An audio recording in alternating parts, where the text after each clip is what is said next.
ሰላም ውድ የተከበራችሁ የ16 ሚዲያ ተከታታዮች እንዴት አላችሁልኝ? በያላችሁበት ሰላማችሁ ብዛ እያልኩኝ ዛሬም በአዲስ ቪዲዮና በወቅታዊ ጉዳዮች ተመልሼ ወደ እናንተ መጣሁ። ዛሬ እጅግ አስገራሚ ነገር ነው የምነግራችሁ ማለት ነው። አንድ ግለሰብ ለሰርጉ ብሎ መሀል አስፋልቱን ዘግቶ በውስጥ ለውስጥ እየተራመዱ ያሉት መኪናዎች ተቃጥሏል ማለት ነው። በሽንሽቾ ከተማ በማዕከላዊ ክልላዊ መንግስት በከምባታ ጠምባሮ ዞን ላይ በሽንሽቾ ከተማ ላይ እጅግ የሚያሳዝን ነገር ተከስቷል ማለት ነው። በማታ 5 ሰዓት አካባቢ ዝርዝር ያሉትን ቪዲዮዎችን ደግሞ ወንድሞቻችን ይዞልኝ ስለመጡ ከነሱ ምን ሰው ይሆናል። በሁለተኛ መረጃችን የሚሆነው አንድ አባት ከጽዮን ማርያምን አክብሮ ሲመለሱ እንደተገደሉ መረጃዎች እየወጡ ይገኛሉ ማለት ነው። እጅግ የሚያሳዝን ዜና ነው። እንዲሁም ደግሞ በሁለተኛ መረጃችን የሚሆነው የአላፋት የ2018 የአላፋት መዝሙር በመስቀል አደባባይ በምን ምክንያት ሊከበር ቻለ? እንዲሁም ደግሞ ከዚህ በፊት ጠይቆ እንደነበሩ ይታወቃል ማለት ነው። የኢትዮጵያ ጃንደረባ ትውልድ የአላፋት ኮሚቴ የሆኑት ማለት ነው። ከዚህ በፊት መንግስትን ጠይቆ መንግስት አልፈቀደም ነበር። ዘንድሮ ደግሞ ፈቀዱ። እጅግ ሶሻል ሚዲያውን አነጋጋሪ ሆኗል ማለት ኦርቶዶክሳውያንን። ይህም መረጃ ደግሞ ለሞላ ዓለም እንድደርስ እናንተም ላይክ እና ሼር እያደረጋችሁ ትጀምራላችሁ ማለት ነው። እንደዚህ አይነት ጠቃሚ ቪዲዮችና ወቅታዊ ጉዳዮችን በየቀኑ ወደ እናንተ ስለምናመጣላችሁ ቻናሉን ሰብስክራይብ በማድረግ ቤተሰብ ይሁኑ። ሀሳብ አስተያየታችሁን ኮሜንት ላይ አስቀምጡልኝ። ቀጥታ ወደ ዛሬ ቪዲዮአችን እንሄዳለን። እጅግ ያሳዝናል በእውነት ዛሬ እንግዲህ በሽንሽቾ መንገድ በመዘጋቱ ምክንያት በውስጥ መንገድ በአማራጭ የሚጓዝ መኪና እንግዲህ እንደምትመለከቱት በኤሌክትሪክ ጋር በመገናኘቱ በእሳት እንግዲህ መውደሙ ነው የተገለጸው። በማዕከላዊ ኢትዮጵያ በከምባታ ዞን ስር እንግዲህ በምትገኘው ሽንሽቾ ከተማ ለነገ እሁድ ለሚደረግ የሰርግ ፕሮግራም ምክንያት በማድረግ እንግዲህ ሁለቱም የፌዴራል መንገዶች በምትመለከቱት መልኩ በመዘጋታቸው ባስከተለው መስተጓጎል መንገዱን ለዕለት ተዕለት እንቅስቃሴ የሚጠቀሙ የህዝብና የጭነት መኪና አሽከርካሪዎች እንዲሁም ሞተረኞች ለእንግልት ከመዳረጉም ባለፈም አሁን ደግሞ እንግዲህ በምትመለከቱት መልኩ የመኪና የእሳት አደጋ መንስኤም ሆኗል ማለት ነው። በእውነት እጅግ የሚያሳዝን ነው። እዚህ ጉዳይ እናንተስ ምን ትላላችሁ? ሀሳባችሁ ነገሩ እስኪ። እንዲህ ማድረግ የሚችለው ማን ነው? ይህ የምትመለከቱት በማዕከላዊ ኢትዮጵያ በከምባታ ዞን ሽንሽቾ ከተማ የተደረገ ክስተት ነው። ለሰርግ ተብሎ እሁድ ለሚደረገው ፕሮግራም ከቅዳሜ ከሌሊት ጀምሮ ሁለቱንም የፌዴራል መንገድ ዘግተዋል።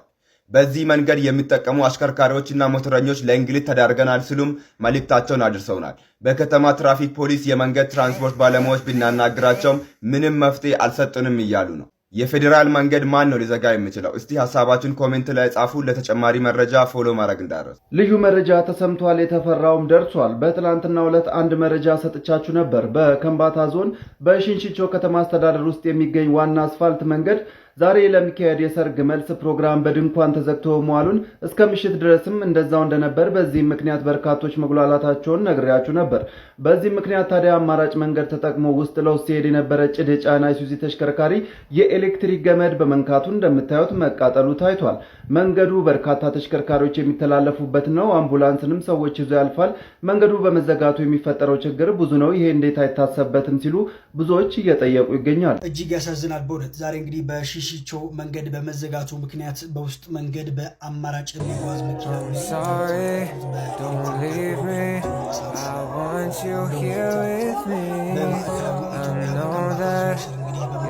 ሽንሽቾ ከተማ ለነገ እሁድ ለሚደረግ የሰርግ ፕሮግራም ምክንያት በማድረግ እንግዲህ ሁለቱም የፌዴራል መንገዶች በምትመለከቱት መልኩ በመዘጋታቸው ባስከተለው መስተጓጎል መንገዱን ለዕለት ተዕለት እንቅስቃሴ የሚጠቀሙ የህዝብና የጭነት አሽከርካሪዎች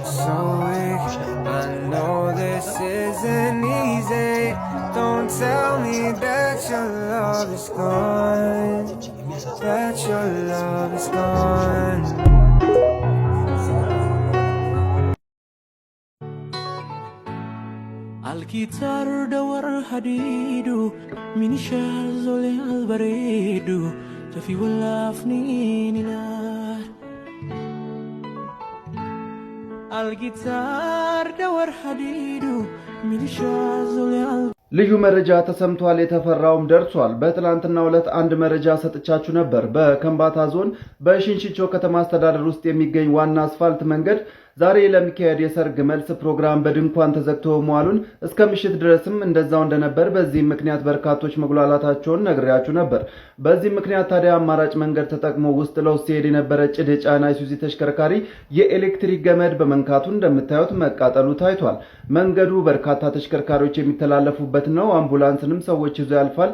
መንገዱ በመዘጋቱ የሚፈጠረው ችግር ብዙ ነው። ይሄ እንዴት አይታሰበትም ሲሉ ብዙዎች እየጠየቁ ይገኛሉ።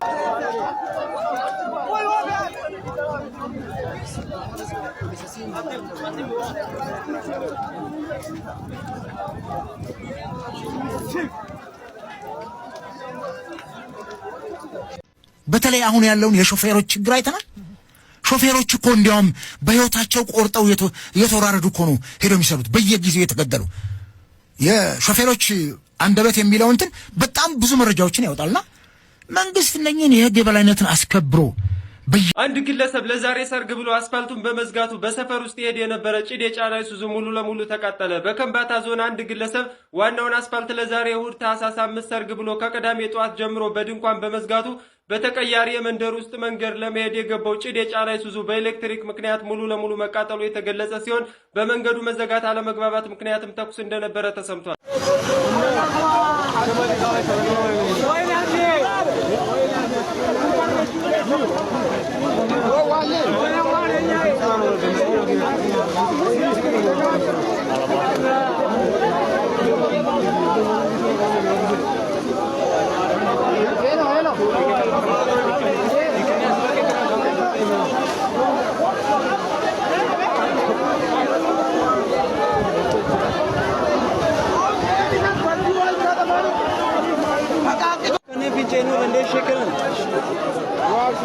አይደለም ቡቻ በዋባ በእንዚህ ለዋባ መኪና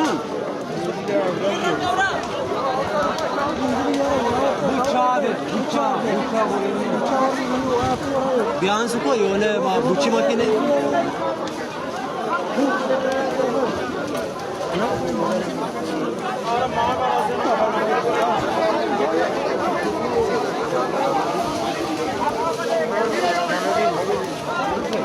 በታጣቂዎች ተገሏል። እጅግ አሳዛኝ ዜና ነው። ቦሮ ጉሩ ወለጋ ዞን እንግዲህ ሀገረ ስብከቱ ስራ አስኪያጅ የነበሩት መላከ ኤዶም ቀሲስ ዱጉማ እንግዲህ በታጣቂዎች መገደላቸው ተሰምቷል። የዳር ጽዮን ማርያም በዓልን ቦሮ ጉሩ ወለጋ ሀገረ ስብከት በምትገኘው ባህረቶ ማርያም አክብረው ሲመለሱ እንግዲህ በታጣቂዎች ከሌሎች ጋር ተይዘው ነበረ። ቢሆንም ሌሎቹ ታጣቂዎች ሲፈቱ እሳቸው ግን መገደላቸው ተሰምቷል። እጅግ አሳዛኝ ዜና ነው። ለሀገረ ስብከቱ ስራ አስኪያጅ ነፍሳቸውን በገነት እንዲያኖር እንመኛለን። ለማንኛውም እዚህ ላይ ያላችሁን ሀሳብና አስተያየት ኮመንት ላይ አስቀምጡልን። የመረጃ ሌሎች እንዲያሼር ማድረጋችሁ እንዳትረሱ። አዲስ የሆናችሁ ፎሎ አድርጉ። መልካም ቀን። እጅግ አሳዛኝ የተባለ መረጃ ተሰምቷል። የሆሮ ጉድሩ ወለጋ ሀገረ ስብከት ዋና ስራ አስኪያጅ በታጣቂዎች መገደላቸው ነው የተገለጸው። የህዳር ጽዮን ማርያምን በዓል በሆሮ ጉድሩ ወለጋ ሀገረ ስብከት ስር በምትገኘው በሐረርቶ ማርያም በዓሉን አክብረው ሲመለሱ ሻምቡ ከተማ መዳረሻ ሲደርሱ መልአከ ኤዶም ቀሲስ ዳጉማና እንዲሁም ደግሞ በርካታ የሀገረ ስብከቱ ሰራተኞች፣ ወጣት የማህበራት አገልጋዮች በታጣቂዎች ተወስደው የቆዩ ሲሆን ሌሎቹ ተፈተው ቆይተው ወደ ቤተሰቦቻቸው የተመለሱ ሲሆን በትናንትናው ዕለት የሀገረ ስብከቱ ዋና ስራ አስኪያጅም መልአከ ኤዶም ቀሲስ ዳጉማ ኡፋና እንዲሁም ደግሞ የስብከቱ ወንጌል አገልጋይ የሆኑት ቀሲስ ደሳለኝ ነሞምሳ በታጣቂዎች መገደላቸው ነው የተገለጸው። የገናን ዋዜማን የአላፋት ዝማሬ በመስቀል አደባባይ አንድ ፕሮጀክት ጀመረ። መስቀል አደባባይ ተከለከለ። ጃን ሜዳ ተጀመረ። ጃን ሜዳ ተፈቅዶ ሊፈጸም ሲቀርብ ቀኑ ተከለከለ። ከዛን በቦሌ መድኃኔዓለም ተከናወነ። የጃንደራው ትውልክ መስቀል አደባባይ ከተከለከለ በኋላ ከ4 ጊዜ በላይ ለፕሮቴስታንቶች ከ3 ጊዜ በላይ ለሙስሊሞች ተፈቅዷል። እስካሁን ለኢትዮጵያ ኦርቶዶክስ ተዋሕዶ ቤተክርስቲያን ለአላፋት ዝማሬ አልተፈቀደም። አላፋት ዝማሬ ነው ያለው፣ አልተፈቀደም። እንግዲህ በአሁን በታህሳስ ወር ከምዕመናን ይሄንን እንጠብቃለሁ ሲል የተናገረው ነበር። ላስታውሳችሁ ለእናንተ የ2018 የአላፋት ዝማሬ የቪአይፒ እንግዶች ቆራቢያን እንዲሆኑ ሐሳብ አለን። ብዙ ምዕመናን ስጋውን ደሙ እንዲቀበሉ መቀበል የሚችሉ ሰዎች ተዘጋጅተው ያሉ፣ የሌሉትም ደግሞ የንስሐ ትምህርት እንዲያገኙ ቀድሞ እየተሰራ ያለ ስራ አለ። በጃን መጥምቁ ዮሐንስ የሚባል በኢትዮጵያ ጃንደረባ ትውልድ ውስጥ ያለ ክፍል ይህን እየሰራ ነው። አያይዞ ብዙ ጥሩ ስራዎች እየሰሩ ነው። የቅዳሴ ተሰጥኦ ትምህርት አሁን ይጀመራል በዩቲዩብ። ስለዚህ ያ ቀን የአላፋት ቅዳሴም ሆኖ በስክሪን ላይ ተሰጥኦውን እያየ ሰው እያነበበ አስቀድሶ ቆርቦ ዶሮ በመስራት የሚያልፈውን ጊዜ ቅድም እንዳነሳሳ ነው ሰው ራሱን በመስራት እንዲያሳልፈው ሌላው ቀርቶ እና የአላፋት ዝማሬ የቪአይፒ ገቢዎች ቆራቢዎች ብቻ ናቸው። ቀጣይ የምንጠብቀው ታዋቂ አርቲስቶች፣ ደናሾች፣ ዘፋኞች፣ ተወዛዋዦች፣ ዳንኪራ መቾች፣ አስጨፋሪዎች፣ ሆይ ሆይ አስባይሎች አይደለም የምንጠብቀው። የቤተ ክርስቲያን የፊት ሰልፈኞች ቆራቢዎች ነው የምንጠብቀው። አዎ በየቀኑ እንናገራለን፣ በየቀኑ እንመሰክራለን። እያንዳንዱ ምዕመን እንዴት አድርገን አብረን ተባብረን አንዱ አንዱን ያድን ይባባላል። መጀመሪያ ራስህን አድን፣ መጀመሪያ ክርስቲያን ሁን፣ መጀመሪያ ስጋ ወደሙ ተቀበል፣ መጀመሪያ ስጋ ወደሙ ተቀበል። ከእግዚአብሔር ጋር ተፈራረም። መጀመሪያ ከእግዚአብሔር ጋር ስትፈራረም ከፊት ሰልፍ ያደርግሃል አእላፋት ዝማሬ። ቤተ ክርስቲያን ከፊት ታቆምሃለች። ስለ እውነት ስለ ሐቅ የምትሞት ስለሆነ መዋሸት፣ መስረቅ፣ መዝረፍ፣ መዘሞት በሙሉ ኃጢአት የሆነውን በሙሉ ትርቃለህ። በየቀኑ ንስሐ እየገባህ ትቆርባለህ። ስጋ ወደሙ የሚቀበሉ ከፊት ይገባሉ። የአእላፋት ዝማሬ የፊት ቪአይፒ ገቢዎች እውነተኛ ክርስቲያኖች ናቸው። ሌሎቹ ደግሞ እውነተኛ ክርስቲያን አይደሉም ማለት ነው። ቀጣይ ባለተራ ናቸው ነው የሚባለው። ቀጣይ ባለተራ፣ ቀጣይ ቆራቢዎች፣ ቀጣይ ክርስቲያኖች፣ ቀጣይ ከፈጣሪ ጋር ውል የሚገቡ ፍርማ የሚገቡ ናቸው። ከ7 ዓመት ሕፃን ጀምሮ እስከ ባለው ዕድሜ ድረስ በሙሉ ማንም ኦርቶዶክሳዊ መቁረብ አለበት። ማንም። ይሄ የኛ ጥያቄ ነው። ዲያቆን ሄኖክ ኃይሌ የ2018 እቅዱ የቪአይፒ ገቢዎቼ ቆራቢዎች ናቸው ብሏቸዋል። ተዘጋጅታችኋል? ካልተዘጋጃችሁ ጃንደረባውንም ንስሐ አባታችሁን ማናገራችሁ ወደ መቁረብ ጀምሩ። የኢትዮጵያ ኦርቶዶክስ ተዋሕዶ ቤተክርስቲያን ጳጳሳቱን የከሰሰበትን አንድ መግለጫ ወጣ። ላሰማችሁ። ዘርፈውኛል ጳጳሶቼ ሲል ስሙት። ጳጳሶች እንዴት እንደዘረፉ። የዛሬ ቪዲዮ ይህን ይመስል ነበርና በቪዲዮ እንደተጠቀማችሁና አዳዲስ መረጃዎች እንዳገኛችሁ ለማልጠራጠር ላይክ በማድረግ ጨርሱልኝ። እንደዚህ አይነት ጠቃሚ ቪዲዮዎችና ወቅታዊ ጉዳዮችን በጥቂት ደቂቃ ብዙ መረጃዎች ወደ እናንተ ስለምናምጣላችሁ ቻናሉን ሰብስክራይብ በማድረግ ቤተሰብ ይሁኑ። ሀሳብ አስተያየታችሁን ኮሜንት ላይ አስቀምጡልኝ። የጃንደረባው ትውልድ ቻናል ላይ በየቀኑ የአእላፋት መዝሙር በቀን 3 እና 4 መዝሙሮች እየተለቀቁ ስለሆነ እናንተም ደግሞ ገብታችሁ መዝሙር ጥናቱ ላይ እንድትሳተፉ ሪኮመንድ አደርጋችኋለሁ። በሌላ ቪዲዮ እስከምንገናኝ ቸር ቆዩ።